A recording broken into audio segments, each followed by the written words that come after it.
Okay, well, nice to see everybody bright and early on a Monday morning. Okay, and for those of you out on the West Coast, having your breakfast maybe and joining us for a half an hour. So before I get into the actual specific questions that have either been sent in to me or that you're going to be chatting in, and I do urge everybody, if you've got any questions related to your job search, please don't hesitate to just put it into the chat and I'll get to as many as I can.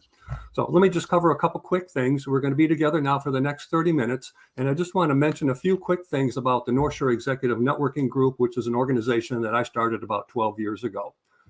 We have over 9,400 members today. And in fact, in 2021, we had over 508 members land new jobs. And this is fantastic.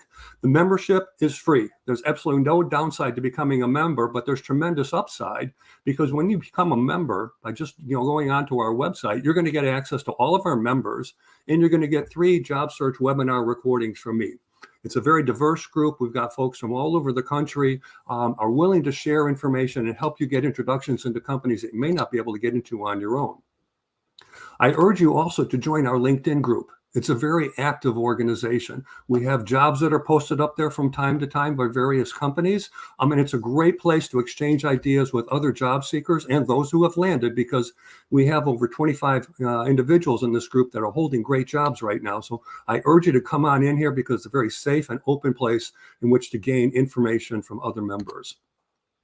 I do want to mention that I've got 18 webinar recordings on all different topics of job search, everything from LinkedIn and branding to how to market yourself. Even got an executive brain coach who talks about how to stimulate your brain to help you interview and network better when you're front and center. So please take a look at this on our website as well. These are 3 upcoming events. The next live session that I'm going to be doing here on LinkedIn and in other venues will be a week from today. I'm going to keep doing this every Monday from 12 to 12:30. Next Monday, I'll be talking about 5 specific actions that you need to avoid in your job search. The list of things that you should be doing is pretty enormous, but I can tell you the things that you should avoid is almost just as big. And I'm going to focus on 5 of them during this session. On Wednesday, April 20th, in the evening, I'm going to be conducting a 2.5-hour session with 𝗷𝗶𝗀𝗀, who's an executive presenter. We're going to be taking people from within the organization that attend, and we're going to be doing some mock interviews, and he's going to be talking about how to exude greater confidence. And then on Wednesday, the 11th, for 3 hours, I'll be conducting an online workshop on how to create a job search plan and how to implement it. There's so many different facets to it. I'm going to cover 25 different steps throughout the process because this is going to take a lot of activity on your part to get the notoriety, the visibility, and the engagement with the audience you're trying to reach. But it does take an organized plan in which to execute. For any of you who feel that you could use some additional help, I do a great deal of training and coaching. I have coaching packages that you're welcome to look at on the website, as well as customized one-on-one coaching that can address any number of different things that you may be looking for some help with your job search. All right, so any job-related questions are open game. I urge you to just put them into the chat if you've got any questions. I do have a number of people that did email me in advance, so before the questions from the chat start coming in, I'm going to start addressing some of the questions that people have already sent to me. So I'm going to, I've got a question here with regard to the general job market. How does the job market look today versus 12 or 24 months ago? And I think the good news is it looks so much better, really good. There is so much hiring going on, and there are so many jobs that are being advertised online and through various recruiters that I think the average job seeker should be seeing far more opportunities today than you've seen in a very long time. And that's really encouraging. Now, one of the other really good things for all of you, it's probably one of the few good things that comes out of COVID-19, is that companies have finally come to the realization, in some cases, that you can actually trust your employees to be productive working from home, working remote. And that did not exist historically. But during this time, a lot of companies have realized that in some cases their employees are actually far more productive working remotely. So for those of you, whether you live in Boston, New York, Chicago, LA, Houston, in the past, you may have only been looking for jobs that are located in your local city. And now you can be pursuing opportunities that could be located thousands of miles away from you, because a lot of those jobs may in fact have tremendous flexibility. Now, it's going to be all case by case, but the good news for you is that you just increased your addressable market for your next job opportunity by anywhere from 5 to 10 times. And so please do not hesitate to answer ads that you see and different things you hear about from folks. Don't answer, don't take the approach where I'm not going to answer them because they're not located locally where I am. No. If you like the job, you think you're highly qualified for that job, do not hold back, because a lot of companies are going to be far more flexible in the months ahead. So here's another question that came in. It has to do with managing my time. I find that managing my time is a real challenge. Do you have any suggestions on how much time I should be spending on different activities? There's no magic formula, but I will tell you one thing that's really important is not to spend more than 15% of your total job search time answering online ads. It's just not a good use of your time. Now, I'm not telling you not to answer those, but it's real easy to go down a path where you're seeing all kinds of jobs and you're spending the most precious times of the day from 8 to 5:30 answering online ads. And you can be doing that at night and on the weekends, because it should never take you more than 10, 15 minutes to address an online ad. Okay, that means uploading your resume. And if they allow you to submit a cover letter, you can write highly customized cover letters in 10 or 15 minutes or less. And I have a lot of people that I've coached on this simply because they are spending between 1 and 2 hours, but it's because the approach just isn't right. So managing your time is really about using the core part of the day for networking, researching more companies, getting introduced into those companies, and getting your network to help connect you into the right people and the right places. And that should make up essentially about 70% of your time. So don't let the best part of the day be occupied by answering online ads. So here's a question from Barb. Confusion of information on LinkedIn.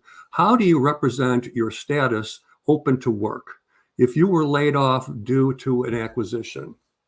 All right, so open to work is a hashtag that you can actually insert into your LinkedIn photo.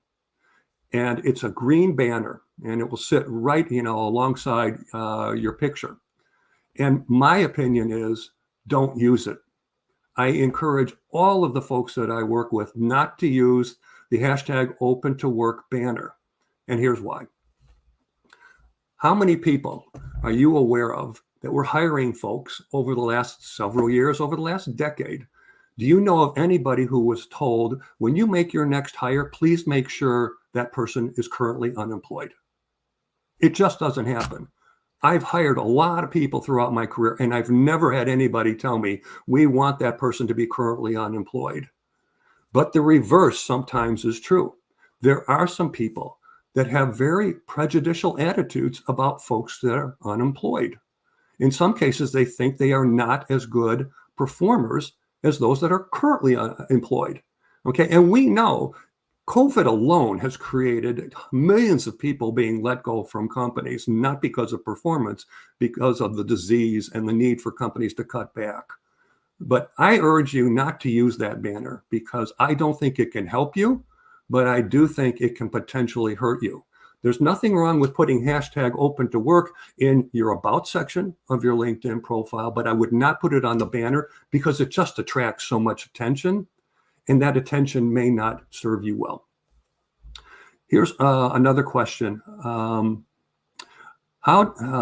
do you get people to focus on the skills that you have versus those you don't when interviewing? Keep getting dismissed in the first interview. All right, so it's really quite simple, okay? So you need to develop the skill to look at a job description.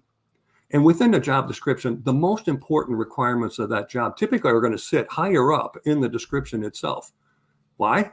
because they want to make sure that you see it. The qualifications section at the bottom is the least important, and you can delineate very quickly whether or not you're qualified for that job. And if you're not, you shouldn't be responding to it. But put together a list of the most important skills in that job. Put it in one column. And in the next column next to it, have a story. Have something that refers to an achievement that you've had in your background that addresses that specific job skill. So it's taking the skills, the most important ones. You don't need to do this for every single one, but this is one of the reasons why cover letters are absolutely essential to anybody who's in a job search. Decide what are the 5, 6, maybe 8 most important requirements of that particular job that you're looking at, and make sure you've got an achievement associated with each one so that when you're interviewing, you can come through with the proof that says, I am an expert in financial planning and analysis, in strategic planning, in lead generation, any number of things that might be associated with that job you're trying to pursue, but you got to have the proof, and the proof is in the stories. Let's see here. How do you get focus on your experience beyond your last role?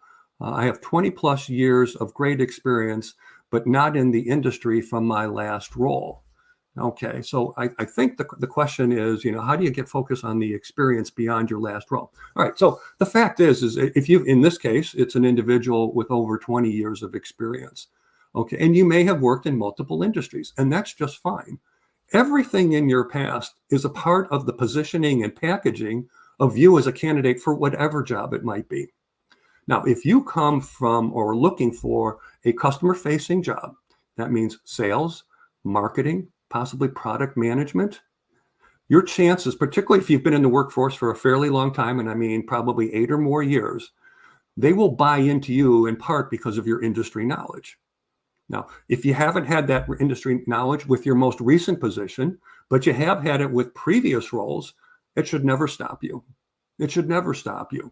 And so you've got to be able to demonstrate to people that you can speak the language of this industry. And if it's in your resume, then those are the things that you want to emphasize when you send out that email cover letter and when you're interviewing with folks for that role. Because particularly for customer-facing positions, and you've got a fair amount of experience, they want to know that you can hit the ground running and don't have to educate you on the industry. Well, if you've got that industry experience, then it's a non-issue. And now it's all about your skills, because a lack of an industry match is the easiest way to eliminate somebody that's in a customer-facing role. So if you've got examples from your past about those industries that you want to be in, and maybe it wasn't your most recent job, make sure you emphasize what you did in those industries in the previous roles. All right, here's another one that was emailed in here. I've had a lot of phone interviews with HR departments, but never seem to get beyond the phone screen. What could I be doing wrong? Now, there could be a lot of different contributors to this. Okay, one is maybe you're not qualified for that job, okay, and only you can assess that. Maybe you're far too overqualified for a job, okay? And being far too overqualified can be an issue because companies may look at you and go, she's going to get bored with this job because she's done all these things 10 years ago in her past. And this is not going to keep her excited. And we can't afford to invest in somebody who's going to come for a few months and then leave because they find something more in line with their background. So those are two possible things. If you're not getting past the phone screen, then it's quite possible that you're not connecting with that person who's conducting it. And let's face it, more times than not, the person who's conducting that phone screen tends to be a very junior person in the company. In many cases, they don't really understand the job to much level of depth at all. But you've got to find ways to get them to understand that you are a viable candidate and that they need to be passing you on to the next stage in the process, which is typically an interview with the hiring manager. Now, what they're typically sitting here, they've got a list of what might be a dozen or more boxes with key skills or key experience, and they're just checking off the boxes as you're talking. Now, there's a dozen, maybe the rule there is you got to be able to have at least 10 of the 12. Maybe you got to have 15 of the 18. Don't know the magic formula. It's all company by company. But you've got to be able to make sure that that person is checking enough boxes so it will enable you to move on to the next stage in the interview process. So at any point in time during that phone screen, which could be 30 minutes, could be 45 minutes, you got to get back to them and say, hey, is there anything in my background that you wanted to explore because it's important to the role and we just haven't had an opportunity to talk about it? This gives you another bite at the apple, another opportunity to talk about some of the things that you've done that are relevant to the job that this person is trying to determine whether or not they should allow you to move on to the next step. So occasionally do a check-in with the person who's conducting the screen and see whether or not, they are satisfied. Now, at the end of the interview, you've got to ask also, is there any reason why you wouldn't move me on to the next stage in the interview process? Ask it. If you don't ask, you'll never know. But you've got to ask them, because sometimes you're going to get answers that clearly are very enthusiastic. Absolutely. Boy, you've got a great background, and I want to, make sure that you have an opportunity to meet the hiring manager. Great. But you want to get some of that feedback. So you always have to ask, and there's nothing wrong with asking that question. Any job seeker wants to know, am I moving on? Because now it gives them a reason to tell you that, maybe there's something about your background that's missing, something that you didn't touch on deeply enough. Again, it gives you one last chance before the interview's over to potentially, fix that. Here's another question that's been chatted in. Is it practical to address a large employment gap on my resume or LinkedIn?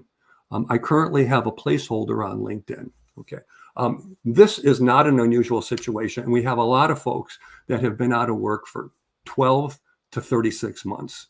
We have a lot of individuals who have made a concerted decision to leave the workforce because, particularly, and it happens, for a lot more women than it does for men, they've got young kids, they aren't ready to go off to school, and they've decided, hey, for the first 5 years of their life, I'm going to be an individual who's going to stay home and look at helping them grow. That happens a lot. We also have, a lot of, job seekers that have left the workforce to take care of a parent that's ill. It happens. So those kinds of, of reasons are very easily explained. And they both say that there's a tremendous amount about your character that's very, very noble. Hey, you've put your family first. Who could ever argue with that? It's a great virtue. So I encourage you, if it's any one of those reasons. Now, if it's not for one of those reasons, then you've got to come up with a great story. Now, it's not something you necessarily have to, to bring out in your resume, but you do want to explain, hey, I've got a gap here of 2 years, and I've been looking since I left my last job. Well, there's nothing to say, nothing wrong with saying that you've been consulting, you've been working on project work, any number of things, because we have a lot of people that are in that situation, particularly over the last couple of years. But you've got to rehearse this. I do work with a lot of folks on this aspect of their search because it can get rather uncomfortable. So there is no magic answer. It's really case by case and depends, upon your particular situation. Here's another question. I got burned badly in my last role that only lasted 10 months. How should I ask about the financial health of a company, especially if it's a smaller company? What are the red flags? Okay, so you know what? The large companies today, in many cases, have the same issues that small companies do, but the bigger difference is cash flow. Cash flow with smaller companies is oftentimes the death of those firms. And that's why 99% of the startups never make it past the 12th month. But, the things that you want to ask if you were at a small company and you're now looking at other small or mid-sized companies, hey, there's nothing wrong with asking, tell me, what is your monthly burn rate? How much are you guys spending per month versus what you have? How much, reserve do you have in capital funding? What are your plans over the next 12 to 24 months when it comes to spending and to hiring? Okay. If companies are cash constrained, they're not going to be doing a lot of hiring. So you can certainly ask those kinds of questions that will give you a sense for what is their financial stability, because financial instability is oftentimes a problem for a lot of, smaller companies. And you don't want to, come in a situation where you end up moving into a firm like that. And as you've indicated, within 6 or 9 months, they just can't afford to have you on board anymore. Here's another question. After I've had an interview with the hiring manager, I like to send a follow-up email, but I'm never quite sure what to include in it. Do you have any suggestions? I think the follow-up email is really important because it's your opportunity in writing to reiterate those key accomplishments in your background relative to the most important requirements of the job, and just bullet point them out. But this is a way that, because the person that you were interviewing with maybe didn't make that connection strong enough, but you got to send them a reminder. And I would say pick 3, 4 at most, and keep them brief, and just put what is the category, and then what is it you want to say about that is a part of your background and experience that demonstrates to them that you are a master in that aspect of the job. And that's really got to be the focus of the follow-up email. Okay. You thank them for their time. Hey, just want to reiterate some of the reasons why I believe I'm an ideal fit for this role. Boom, boom, boom. Again, thanks for your time. Very excited about the opportunity, and welcome a chance to talk to you about it further. Doesn't take a lot of time, but it's important to reiterate that, because that email might get shared with 5 or 6 other people that are a part of the sphere of influence that may weigh in on the hiring decision. Here's another question. What are your thoughts on staffing and recruiting consultancies on LinkedIn or contact through LinkedIn? I'm not sure if I'm interpreting the question correctly, but I will tend to. Let me just reread it. What are your thoughts on staffing and recruiting consultancies on LinkedIn, or who to contact through LinkedIn? So I'm assuming you're talking about, should you be reaching out to staffing or recruiting companies? Again, I may have misinterpreted, but let me just use the opportunity to describe 2 different kinds. There's really 3 different kinds of recruiters. There are internal recruiters. These are, talent acquisition teams inside companies. And there are 2 types of outside recruiters. There are retained search firms, those firms that are given the exclusivity on the search that they're conducting for, their client. These are the most reputable firms.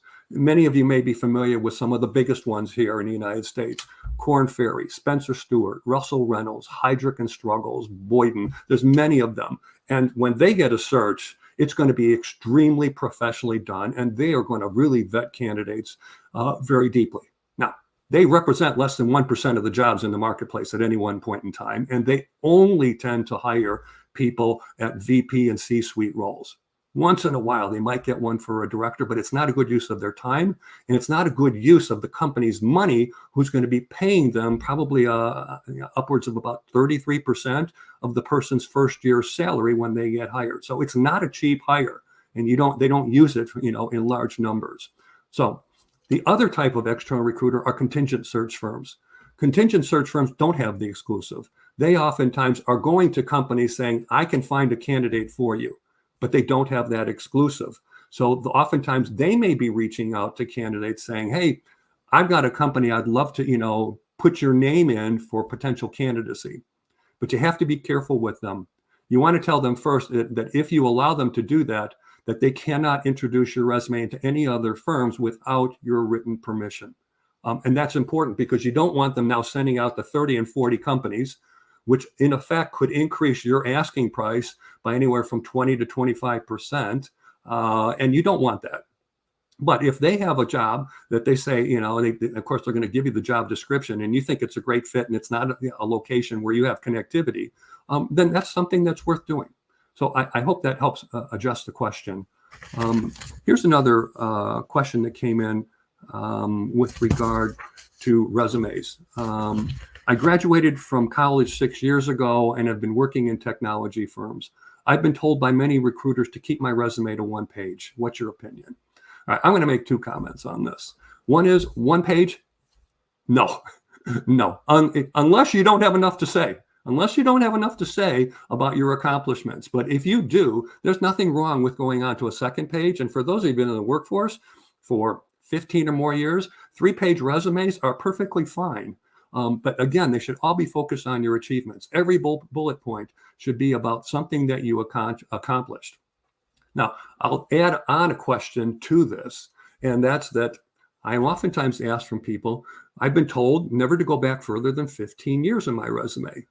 And the answer to that is also no, no, contingent upon the fact that if you have great companies and great experience and achievements that you had 20, 25 or more years ago, why would you hide it? There's no reason to. If you think it adds value, then by all means, include it in your resume. And I know a lot of people want to cut it off at 15 because they want to try to hide their age. Companies are going to find out your age at some point here. But don't shortchange your positioning and the viability of you as a complete candidate by hiding some great companies you worked for where you did some fantastic things that are truly impressive, but they were done 22 years ago. No, I would never hide them. And I always included every job that I ever had because I had some of the most interesting jobs early in my career that nobody else can stake a claim to because of some of the things I did and some of the companies I worked for. In my case, I always included them. All right, here's another question with regard, this is about LinkedIn profiles. I've noticed that some people have a video embedded into their photo. Is that something that you would encourage? Absolutely. Absolutely. And some of you will see, in fact, if you go look at my LinkedIn profile, you'll see I've got a little video up there. You can go up to your LinkedIn profile picture. You'll see, and I did this from my cell phone. I'm assuming you could probably do it you can record from a laptop, but it's real easy from your cell phone. And there'll be a little plus sign where you can click on it, and then you can record right off of your device up to 30 seconds of a commercial about yourself. Here's the reasons why it's a good thing to do. People want to know what you sound like, what you look like. And we all know we're all putting our best photo up there, but they want to see what you look like in action, talking for 15, 20, 30 seconds.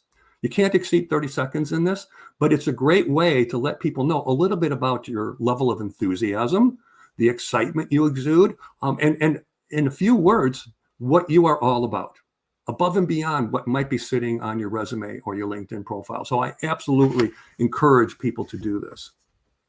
Here's another question, it has to do with cover letters. What's your opinion on cover letters? I've been told by people that they don't get read. What do you think? Now, I can tell you, there was a very recent study, and I have always been a huge advocate of cover letters. And when I say cover letters, I'm not talking about a separate attachment, but it's the email that you send when you respond, to a job. When you send out emails to people in companies that have jobs or opportunities that you want to create for yourself with companies, it's the guts of the email. The recent study, and it was done by, I think, Resume Lab, they interviewed several hundred recruiters. It's interesting. They interviewed recruiters. And the question was, do you think job seekers should be sending you cover letters? And 83% of them said absolutely.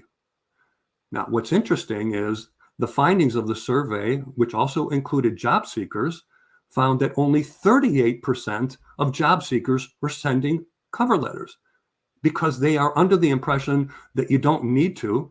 And for many of them, they go, it takes me a couple hours to write a highly customized cover letter. Why would I spend my time doing that? Well, I urge you all take a look at one of my recordings about cover letters and how you can write highly customized ones in less than 15 minutes. But most importantly, a cover letter is important because it enables you to control the story. Resumes, LinkedIn profiles have so much content in them, and you're asking the reader to decipher and translate things in your background and determine whether or not they translate into the job they're trying to fill. But a cover letter does that for them instantly. The cover letter is going to take 3 or 4 examples of things that are most important to the job and achievements that you have that fit under each one of those. And these are a real quick read. It makes it real easy for the reader, in many cases, the hiring manager, the recruiter, and the hiring manager's, sphere of influence, his peers or her peers. It gives them an opportunity to see, hey, there's definitely a match here for the most important requirements of the job. Here's another question. Should you tailor your resume to every job that you apply to, even if you're applying to the same kind of roles? that can get really cumbersome. Okay. If you can do this, without spending a lot of time, then by all means, go ahead and make the tweaks. Okay. One of the things you can do, you should have a branding statement at the top of your resume. You should have 100 words or less. That is your value proposition summary. And then sitting under that, I typically tell most job seekers 9 key competencies. Now, you can change those key competencies depending upon what are the requirements of that job you want to pursue. Okay. And so it's really a trade-off. How much time do you want to invest into the tailoring? I think investing time into the tailoring of the cover letter is far more important because it opens the door in a way that a resume and a LinkedIn profile simply can't do. So I've got time here for one more question. I'll take one of the ones that was sent in to me. Let's see here. I'm looking for a VP or SVP role in sales, and I think I should make my background more visible to executive search firms. How should I be doing this? Okay, remember, focus first on the retained search firms. Every one of them are structured in a way that they've got practice leaders and practice teams that focus on manufacturing, software, healthcare, IT, any number of different industries, and make sure you get visibility with them. So send them a personal email, explain to them why your background's strong, attach your resume, and follow up with them. Pick up the phone, tell them you just want to follow up and make sure that they got the email you sent them regarding your interest and any opportunities that they might have with software clients, and happy to set up a conversation so that you can learn a little bit more about my background. I know I didn't necessarily get to everybody's, but I urge you, the recording is going to be made available to everybody who's attended this session. And I urge you to join us again next week. I'm going to be doing a little different presentation. It will not be a Q&A session per se. I'm going to talk about 5 specific things that you need to avoid in your job search. And by all means, if you have any questions or I didn't address it, please don't hesitate to send me an email at martygilbert1@gmail.com. And by all means, take advantage of the free NSENG membership. You get some great resources in the process. Thanks again for taking the time, and I wish you all the best in your job search.